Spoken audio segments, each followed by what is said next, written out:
"I speak 9 languages," said the son of the black cleaning lady. Arab millionaire laughed, but was shocked. "Ha ha ha. 9 languages." Hassan al-Mansuri's laughter echoed through the Manhattan penthouse office like the roar of a predator amused by its prey. "Kid, you can barely speak English." David Johnson, just 14 years old, stood in the luxurious office holding a worn public school backpack, his eyes steady in contrast to the humiliation burning his cheeks. Beside him, his mother Grace Johnson, 42, held the cleaning bucket with trembling hands, knowing she had made a terrible mistake in bringing her son to work. Hassan al-Mansuri, a 48-year-old oil tycoon and owner of a $3.5 billion empire, was having the best day of fun he'd had in weeks. This black kid, the son of his cleaning lady, had just claimed he spoke 9 languages when Hassan doubted he could read an entire book in English. "David, please apologize to Mr. al-Mansuri," Grace whispered, her voice heavy with years of submission and fear of losing the job that supported her 2 children on her own. "No need to apologize," Hassan said, enjoying himself even more. "I want to hear more of this fantasy. Tell me, boy wonder, what are these 9 languages you speak?" David took a deep breath. At 14, he had already learned that the world judged people like him and his mother before even getting to know them. Son of a cleaning lady, black, living in the Bronx, all labels that men like Hassan used to justify their contempt. English, Spanish, French, German, Arabic, Mandarin, Russian, Italian, and Portuguese, David replied calmly, each word spoken with a clarity that made Hassan stop laughing for a second. "Liar," Hassan declared, returning to his Italian marble desk. "Grace, your son has serious fantasy issues. Maybe you should take him to a psychiatrist instead of bringing him here." Grace lowered her head, feeling the weight of familiar humiliation. For 5 years, she had cleaned that office, endured derogatory comments, and accepted low wages because she needed that job. But seeing her son, her bright and determined David, being ridiculed in this way was a pain that cut deeper than any personal insult. "Mom," David said softly, touching her arm, "it's okay." Hassan watched the interaction with a cruel smile. He loved these moments of absolute power, when he could remind people of their place in the social hierarchy. He had built his empire not only through business acumen, but through a calculated cruelty that destroyed anyone who dared to question him. "You know what I think, Grace?" Hassan leaned back in his $15,000 leather chair. "I think your son is jealous of my executive's children, who attend expensive private schools, so he makes up these fantasies to feel special." "Sir," David interrupted, his voice still calm but laden with a dignity that surprised Hassan. "Do you speak Arabic?" Hassan frowned. "Of course I do, it's my native language." "Then you would understand if I said, Ana atakalam tizay lughat, war essayus batolaka hadihi al-hakika." The silence that followed was deafening. Hassan stared at David, processing the perfect words in classical Arabic he had just heard. This wasn't the basic Arabic that any tourist could memorize. It was a complex structure with advanced grammar and impeccable pronunciation. Grace looked between her son and Hassan, sensing that something had changed in the air, but not understanding what David had said. Where did you learn that?" Hassan asked, genuinely confused for the first time in years. David smiled for the first time since he had entered that office. "At the public library, sir. They have free language programs every afternoon." Hassan felt something strange stirring in his chest, a mixture of surprise and something that could be respect? No, that was impossible. He was just a kid who had memorized a few phrases. "Anyone can memorize a phrase," Hassan said, trying to regain control. "That doesn't mean you speak the language." "You're right, sir," David agreed. "That's why I brought this."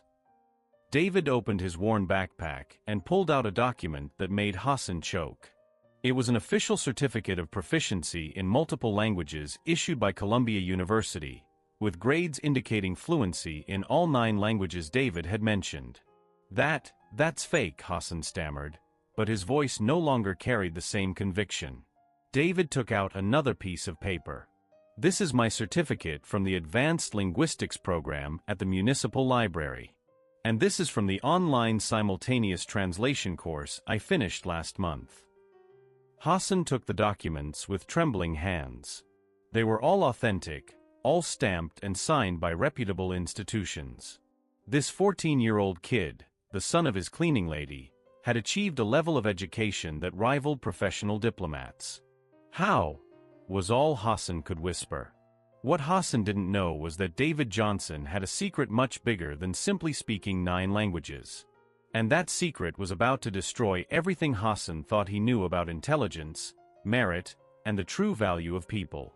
If you're curious to find out how a 14-year-old boy managed to outsmart a billionaire and want to know what devastating secret he was still hiding, don't forget to subscribe to the channel. What Hassan didn't realize was that David hadn't shown up at that office by chance. For months, he had been planning this moment, gathering information and preparing a demonstration that would not only change Hassan's perception of him, but reveal a truth about Hassan himself that would destroy everything the billionaire thought he knew about himself.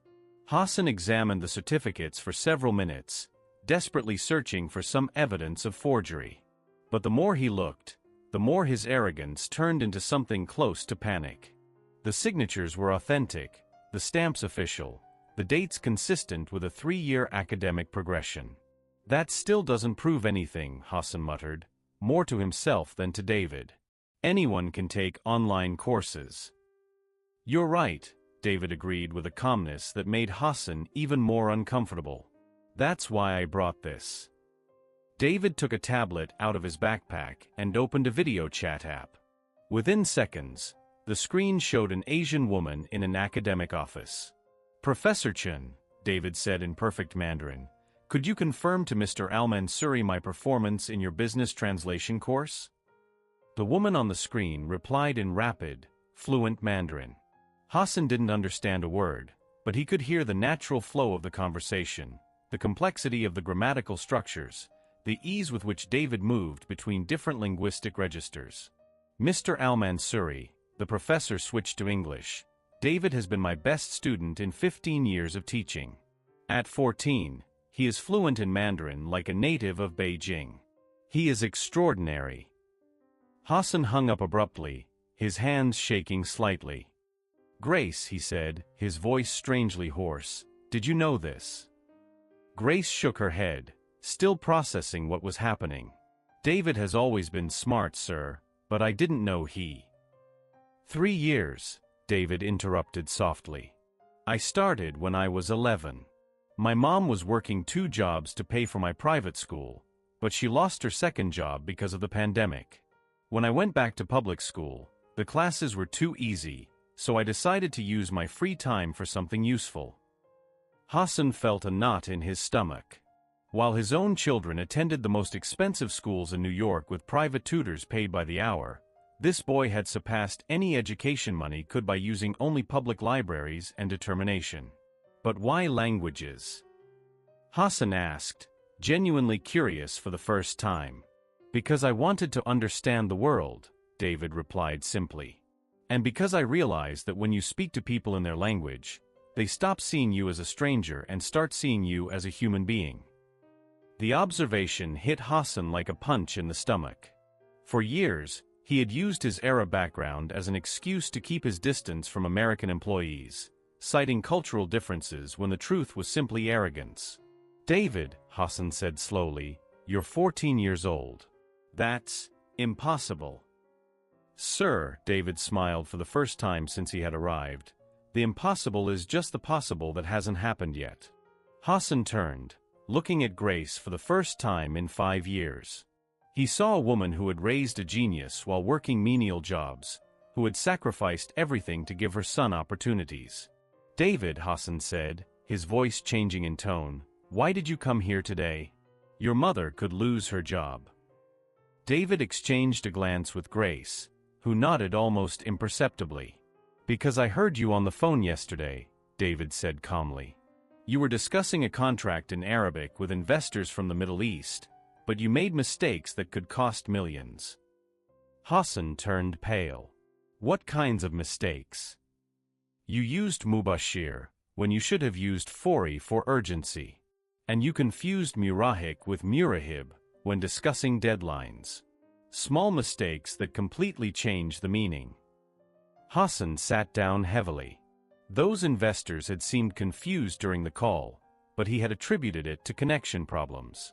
In fact, his linguistic blunders had nearly sabotaged a $50 million deal. How did you know I was making mistakes? Hassan asked.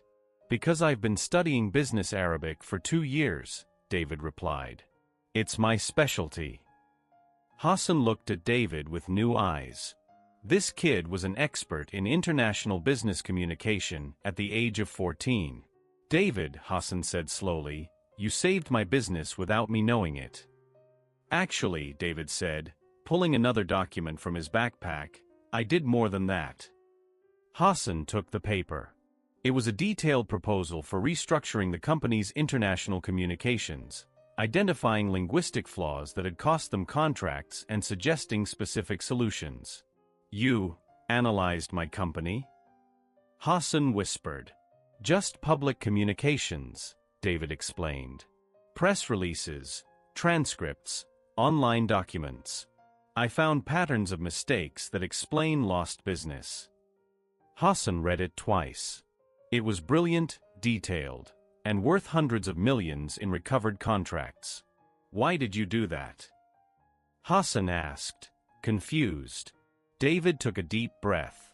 Because I wanted to show you that value isn't about your parents' money. It's about what you can contribute. Hassan felt something break inside him. For years, he had assumed that success was hereditary, that intelligence was a class privilege. This kid had completely shattered that belief. Hassan al-Mansuri, David said, using his full name for the first time. Can I ask you a question? Hassan nodded. If a kid like me can do this using public libraries, what could other young people like me do with the same opportunities your kids have? The question hung in the air like a bomb about to explode. Hassan didn't know that David's demonstration was just the warm-up. Because hidden in that beat-up backpack was a recording that would prove that Hassan had lost million-dollar contracts not because of linguistic incompetence, but because of something much worse, and David was about to use that evidence in a way that would forever change the balance of power in that office. Hassan was processing David's devastating question when the boy pulled one last item from his backpack, a small digital recorder that made the billionaire's blood run cold. Before I answer your question, David said calmly, I need to show you something. David pressed play. Hassan's unmistakable voice filled the office. These black Americans are all the same, lazy, uneducated, always blaming others for their failures. That's why I only hire Arabs and whites for important positions. Grace covered her mouth in horror. Hassan turned pale. Where did you record this? Hassan stammered. In the elevator last week, David replied emotionlessly. You were talking to your vice president about hiring policy. You didn't notice I was there. Hassan remembered it perfectly. He had come down with Robert Chun arguing about why they didn't promote black employees to executive positions. He thought they were alone. That's illegal. You can't record private conversations. Hassan exploded. New York is a unilateral consent state, David replied calmly. Completely legal. And considering that it documents systematic racial discrimination, I'm sure the Labor Department would be very interested. Hassan felt the world spinning. A recording like this could destroy his company, result in million-dollar lawsuits, ruin his reputation permanently. What do you want? Hassan whispered. David smiled, but it wasn't a childish smile. It was the smile of someone who had planned every move of this chess game. I want you to choose, David said, walking over to Hassan's desk. You can continue to believe that people like me and my mother are inferior, and this recording will end up on the desk of every journalist and labor lawyer in New York. Hassan swallowed hard. Or you can prove that you really learned something today. I want you to promote my mother to facilities supervisor with a salary of $80,000 a year. I want a scholarship program for young people from disadvantaged communities. And I want you to hire me as a junior language consultant. You're 14 years old. Hassan protested. And I speak 9 languages better than any adult you know, David retorted. Besides, I've already proven I can save your company millions. Hassan looked at Grace, who remained silent, but her eyes shone with pride and a dignity he had never noticed before. Grace, Hassan said, his voice breaking, you've raised a genius. I've raised a man, Grace replied firmly. A man who knows his own worth and won't accept being treated like less. David took a contract out of his backpack. I've already prepared the terms. You have 5 minutes to decide before this recording becomes public. Hassan took the contract with trembling hands. It was detailed, professional, and included clauses that protected both David and Grace from future retaliation. The boy had thought of everything. How do I know you won't release the recording even if I sign? Hassan asked. Because unlike you, David said, looking Hassan straight in the eye, I believe in giving second chances to people who genuinely want to change. Hassan reread the contract. The demands were fair, even conservative considering the value David could add to the company. But signing meant admitting he had been wrong about everything. What if I don't sign? Hassan asked, already knowing the answer. David took out his cell phone. This recording will go to the New York Times, CNN, and the Attorney General's office in exactly, he looked at his watch, 3 minutes and 40 seconds. You're blackmailing me, Hassan said. I'm offering you justice, David corrected. You've spent years benefiting from an unjust system. Now you have the chance to be part of the solution. Hassan looked out the window at Manhattan, the city he had conquered through a mixture of intelligence and ruthless cruelty. But this kid had just outdone him on both counts. Grace, Hassan said softly, do you accept the promotion?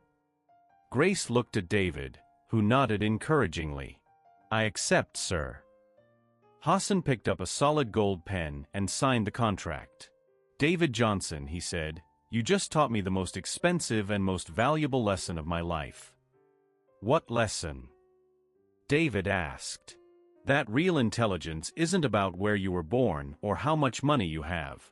It's about what you do with the opportunities you create for yourself.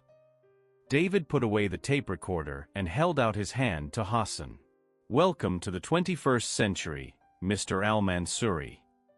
Hassan shook the boy's hand, feeling that he was making a much bigger deal than a simple employment contract. He was agreeing to see the world with completely different eyes. At that moment, David did something no one expected. He took 2 more recorders out of his backpack. For your information, David said casually, everything that happened here today was also recorded, including you signing this contract of your own free will. Hassan laughed for the first time in years, not a cruel laugh, but a laugh of genuine admiration. You're frighteningly smart, kid. No, David smiled, I just prepared better. Hassan thought he had learned the most important lesson of his life, but David had one last surprise that would reveal not only the extent of his planning, but also a secret about Hassan's own past that would change everything the billionaire thought he knew about his own origins and the true meaning of merit. 6 months later, Hassan al-Mansouri was sitting at a round table in the Bronx Public Library, surrounded by young people from disadvantaged communities who were participating in the scholarship program David had demanded. The man who once saw public libraries as symbols of failure now considered them true centers of educational excellence. Mr. Al-Mansouri, asked Maria, a 15-year-old Latina girl, is it true that David got his first job at age 14 by blackmailing you? Hassan laughed genuinely. It's true. And it was the best thing that ever happened to me. David, now 15 and officially the youngest language consultant in American corporate history, watched from the desk next to him, where he reviewed international contracts worth millions. In 6 months, his corrections and suggestions had generated $200 million in new business for Al-Mansouri Industries. Tell the whole story, Maria insisted. Hassan looked at Grace, who now wore elegant suits as a facilities supervisor and had become one of the most respected executives in the company. She smiled, encouraging him to continue. 6 months ago, I was a rich but miserable man, Hassan began. I thought my money made me superior to other people. Then David taught me that real intelligence has nothing to do with where you were born, but with what you do with the opportunities you create. But how did he know it would work? Asked Carlos, a 13-year-old boy who is now studying programming thanks to the program. David looked up from the contracts. Because I researched Hassan for months. I found out that he had grown up as a poor immigrant in Lebanon, arrived in the United States at age 16 without speaking English very well, and built his empire from scratch. Hassan nodded. David showed me that I had forgotten my own origins, that I had become exactly the kind of person who discriminated against me when I was young. And now? Maria asked. Now our company is the most diverse in the industry, Grace replied proudly. We hire talent based on competence, not last name or zip code. Hassan stood up and walked over to a wall displaying the certificates of the first 50 beneficiaries of the David Johnson Young Talent Program. Do you know what the greatest discovery I've ever made is? What is it? They asked in unison. That when you invest in talented people, regardless of their background, they don't just grow, they make you grow too. David closed his laptop and joined the group. Hassan al-Mansuri had every opportunity in the world, but he almost wasted the greatest one of all, the opportunity to be a decent person. What about you? Carlos asked David. Weren't you afraid of failing? Of course I was, David admitted. But my mother taught me that the biggest failure is accepting to be treated as less than you are worth. I preferred to risk everything rather than remain invisible. Hassan looked at David with genuine admiration. The most impressive thing wasn't that he spoke 9 languages or analyzed my company. It was that he had the courage to confront a powerful man knowing that it could destroy his own family's life. But you had a plan, right? Maria insisted. David smiled. Always have a plan. And always have evidence to back up your position. Grace stood up.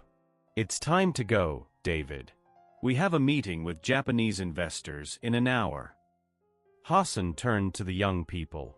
Want to know the best part of this story? David now makes more than I did at his age. Not through inheritance or privilege, but through sheer merit. As they walked to the company car, a Mercedes that Grace now drove as an executive, Hassan reflected on the complete transformation of his life. David, he said, I have a confession to make. What is it? You didn't just save my company. You saved my soul. David stopped walking. What do you mean? I was becoming a monster. Rich, powerful, but completely empty inside. You forced me to remember that true success is when you use your privilege to lift others up, not to tear them down. Grace kissed her son's forehead. I'm proud of you, baby. Not for the money or recognition, but for the man you're becoming. And I, Hassan added, am honored to have learned from both of you that family isn't about blood, it's about people who make you want to be better.